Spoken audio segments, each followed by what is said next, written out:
हुकूमत ने बिजली ₹6.79 फी यूनिट तक महंगी करने की तैयारी कर ली है। ज़राए के मुताबिक हुकूमत ने IMF को बिजली महंगी करने की यकीन दहानी भी करवा दी है।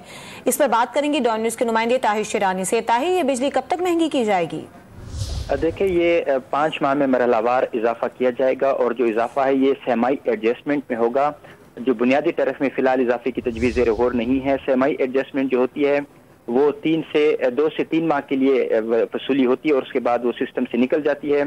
गुज़श्ता रोज़ IMF वफ़द से वफाकी वज़ीर पावर खुर्रम दस्तगीर ने मुलाकात की थी और आज पावर डिवीज़न के हुकाम ने IMF वफ़द के साथ मुलाकात की है, जिसमें जो नया सर्कुलर डेट प्लान हुकूमत ने तैयार किया है, जिसकी CC और वफाकी काबीना से मंजूरी ली जाएगी, उस पर ब्रीफिंग दी गई है। ज़राए ने हमें ये बताया है कि बिजली ₹6.79 फी यूनिट तक महंगी करने की तजवीज़ है। आइंदा 5 माह के दौरान बिजली की कीमतों में मरहलावार इजाफा किया जाएगा और इसमें यह होगा कि रवां माह से बिजली ₹4.46 तक महंगी की जाएगी और जो औसत टैरिफ ये बनेगा ₹3.21। मार्च में बिजली महंगी करने की तैयारी कर ली गई है। ताहिर शिरानी, आपका बहुत शुक्रिया।